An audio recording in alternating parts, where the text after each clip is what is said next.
nothing like opening your window and seeing a beautiful old town and a f***ing fortress on a mountain overlooking it every day. That never gets old. So this might not be a surprise to some of you if you follow me on Instagram. Wando, the Americanka, who's been living in Belgrade, Serbia for the past 3.5 years, has been living in Kotor, Montenegro for the past month. Not living here forever, but I did want to come down and live by the Adriatic Sea for the summer, just feel it out, especially with this whole pandemic year. So in this video, I wanted to compare living in Montenegro versus living in Serbia. I always get so many questions from people who are planning on moving to a Balkan country, still trying to decide which one to move to, so I thought this video could be helpful. Okay, so let's go to my room here and let's have a chat. Okay, so I'm going to get into prices and cost of living and conveniences, all those things, but I actually want to start off by talking about society, socializing, stuff like that. Because I know as expats or foreigners, travelers, if you're doing slow traveling even, you want to meet locals, make new friends. And I always say this, everyone in the Balkans are so nice, Balkan people are so nice, they're so excited to meet foreigners. But I do think Montenegro, more than any other country in the Balkans, which kind of shocked me, I do think they're a little bit more closed off. Like, they're nice, they're smiley and friendly and all of those things. But I feel like the people in the other countries are a little bit more open, inviting, curious, like maybe quicker to kind of make plans with you or hang out with you, especially if you've shown that you live here or you speak the language or you're learning the language. They're like quicker to kind of emotionally invest in you, I guess. And I feel like it's not like that in Montenegro unless you're like a super extroverted person and you're really good at just like, you know, sucking people into your orbit. So again, Montenegro people, super nice. I just think everyone is it's a small country. People stick to what they know, they're tight-knit, close-knit circles, and it's like this everywhere in the Balkans. You know, people are like friends with the same people that they like went to high school with. So if that's all you've known your entire life, that's all you've known your entire life. There's nothing wrong with it. But compared to the other countries, all I'm saying, my main point is, compared to the other countries in the Balkans, if it's important to you to meet locals, which it is for me, meet locals, befriend locals, make local friends, I do think as a solo traveler in Montenegro, that has been trickier than in basically all of the other Balkan countries. So, prices, cost of living. So if we're sticking to the major kind of touristy towns like Budva and Kotor, they are significantly more expensive than anywhere in Serbia. So just for example, like chicken burgers or, you know, any sort of burgers, they'll be like 7 or 8 euros, maybe 9 euros here. They'll be half that price in Serbia. Any drink, whether it's a coffee, whether it's a gin and tonic, whether it's a cocktail, it will be half the price in Serbia. Even in the capital, Belgrade, which is like the closest to a hustle bustle type of city in the Balkans. Like even in that capital city, everything is half the price as it is here. So that's really interesting. In terms of apartment prices and stuff, I can't really speak to that because I came here during the off season in April, and also COVID's been going on, so I was able to get an apartment that should be about 700 euros a month for 300 euros a month. So it's a 1-bedroom apartment here, so that's been nice. But yeah, these coastal towns like Kotor, Budva, Dubrovnik, Split, the apartment prices are definitely going to be more than in Belgrade or anywhere else in Serbia. Another big difference is convenience. So convenience just refers to the number of shops, grocery stores, banks, money exchange places, and also just referring to the operations of them. In Belgrade, Serbia in general, I think, it's just a bit more convenient. There's bajillion money exchange places. There's like no money exchange places here. You can only exchange your money at the bank, and that's fine. A lot of countries are like that, but coming from Serbia, where there's just like money exchange places everywhere and you don't have to wait in line in a bank. I'm just like, oh my God, Serbia, I miss you. There's like so many grocery stores, so many pharmacies. You can just like walk down the street and you'll see like 2 grocery stores, 2 pharmacies before you're even crossing the street, and then you cross the street, there's another 2 grocery stores, there's another 2 pharmacies. It's like uber convenient. Also, a lot of places in Montenegro on Sundays are closed. So that's been a big difference. So yeah, so I can't talk. In Serbia on Sunday, there's still plenty of grocery stores open. There's plenty of pharmacies open. Like it's a very, at least in Belgrade, I can't speak for sure if it's definitely the same, you know, in other major cities. So that's been something that I've had to get used to here. But bars and restaurants are open on Sunday, which, come on, that's the most important part, right? Cuisine. So in Montenegro, obviously it's close to the sea. There's a lot more seafood options. Every restaurant has seafood options, so I've definitely missed that compared to living in Serbia. I've said this in so many videos that I love seafood. Even the grocery stores here have a wide range of frozen seafood options. So if you don't feel like peeling the shells off of the shrimp yourself, you don't feel like cutting the salmon, you just don't feel like it, the grocery stores have a variety of seafood options, which is also nice. So another big difference between Serbia and Montenegro is Serbia, of course, has a lot of bigger towns, bigger cities. So there's a lot of city center of the cities, whereas here in Montenegro, there's a lot of smaller towns, coastal towns.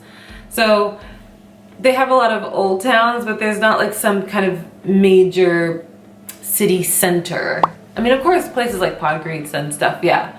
But here it's just like, you're just along the coast, and then all of a sudden there's these beautiful walled old towns. So I think that's really cool. A huge reason I wanted to come here is because I just wanted to live in an old town. It's been so cool just walking out of my door every day and just being in an old town. But, you know, I guess you have to ask yourself, can you live that life every single day? You know? So that's been interesting. Shops. Serbia has a wider range of shops. I kind of touched on this with convenience, but when it comes to, for example, I'm a black chick in the Balkans, you know, so I need my Sephora, you know what I mean? I need an Ulta Beauty and stuff. So Serbia and Belgrade, there are 2 Sephoras. I don't know about the other places in the Balkans. You know what? Even in Croatia, there's no Sephora. What the fuck, Croatia? You're in the EU. How do you not have a Sephora? So anyway, yeah, definitely missing that. I actually I can't talk. I actually stocked up on a bunch of black girl foundations before I came here, because I was like, I know I'm not gonna be back in Belgrade for a while, so I need to stock up on those foundations for my skin tone. So yeah, that's an important one when it comes to deciding where to live in the Balkans. What's next on my list? Next on my list is dating. Ooh, I always get questions about dating, questions from men and questions from women. The reason I'm including this is because even recently, just here in KOTOR, some guys were like, oh, you've been in the Balkans for a long time, can you give us some advice? Because we're having a hard time getting girls here, we're having a hard time meeting girls, impressing girls. So dating in Serbia and dating in Montenegro, pretty similar. And I always say this about all of the Balkan countries, and I've said it in so many other videos, so I'll link to any video where I talk about dating in the description below. But people in the Balkans like people in the Balkans. Croatian men like Croatian girls. Serbian men like Serbian girls.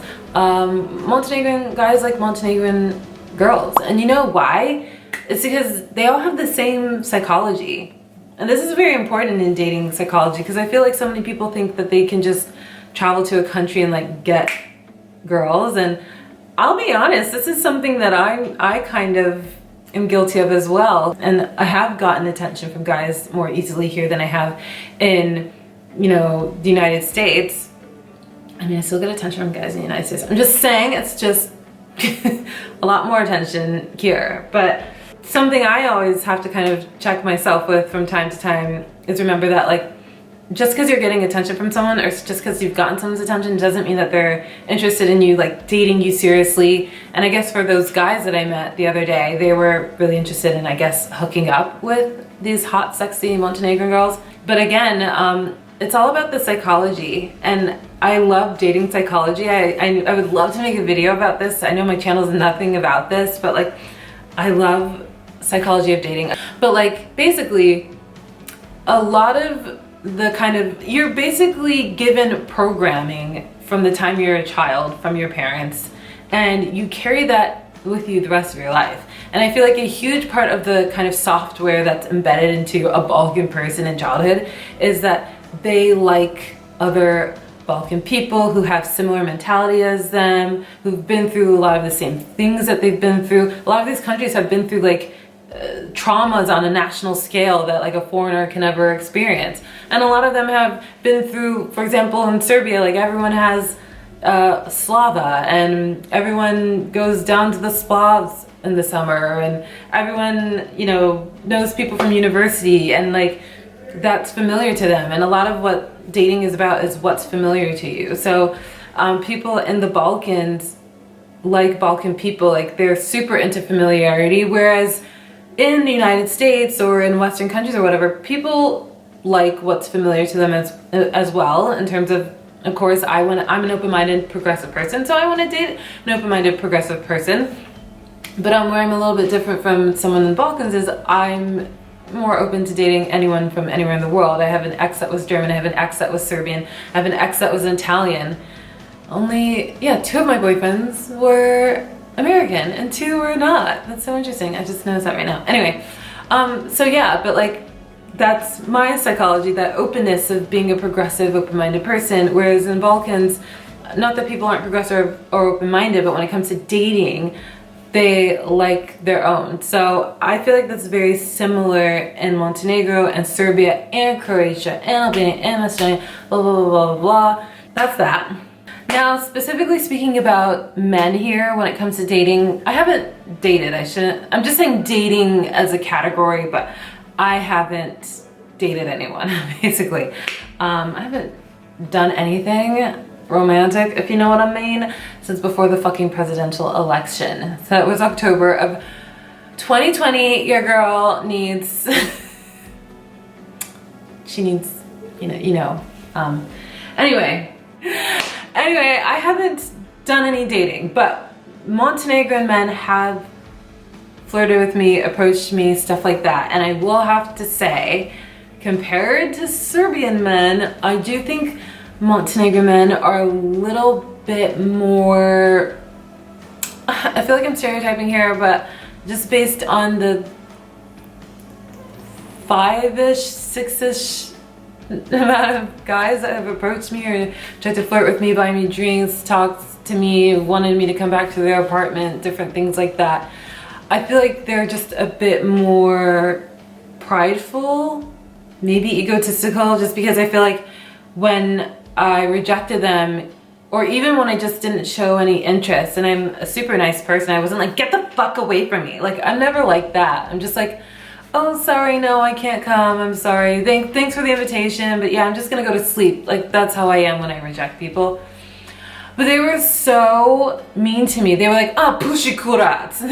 Like, they were so like angry that I just wasn't interested. And it's like, I feel like in any other Balkan country like Serbia, but any other country, Croatia, Macedonia and stuff, if someone gets rejected, they're just like, okay, and they walk away and they go find some other girl to like try to hook up with. But here I just have noticed numerous times over that the person being rejected was like really angry, which shows me that there's maybe a culture of male pride here. Being that angry shows a bit of entitlement about how a situation's supposed to play out. Being rejected, which is normal. I get rejected all the time. I just got rejected the other day. It's normal. Rejection is normal. Last thing about Montenegro versus Serbia is the size of the country and its proximity to other countries. So Montenegro is so small and it's so easy to get from one awesome place to another awesome place super quickly. I mean, Serbia is not so bad either, but Montenegro, again, it's like 20 minutes separating Budva and Kotor, you know, 20 minutes separating Kotor and Tivat. Herceg-Novi, Ulcin, and all these things, you know, like about anywhere between like 30 minutes to an hour away. It's just like really cool and convenient when it comes to traveling and just hitting up a lot of places. And then also Montenegro's proximity to other countries is just amazing. It's like a hot second from Croatia, it's a hot second from Serbia, it's a hot second from Albania, it's a hot second from Kosovo, from Macedonia. So that's a huge reason why I started this Adriatic summer journey in Montenegro, because I knew whatever I decided to do, wherever I decided to go, it'd be easy to get from Montenegro to any other country, and that's been cool. And in a few days I am going to another country and I can't wait. So guys, I hope that you enjoyed this video. That's going to be the end of it. Be sure to follow me on Instagram if you want to see my more day-to-day life of living this Adriatic summer. And yeah, so I'll see you guys in the next video. Thanks for watching. Bye. Ciao.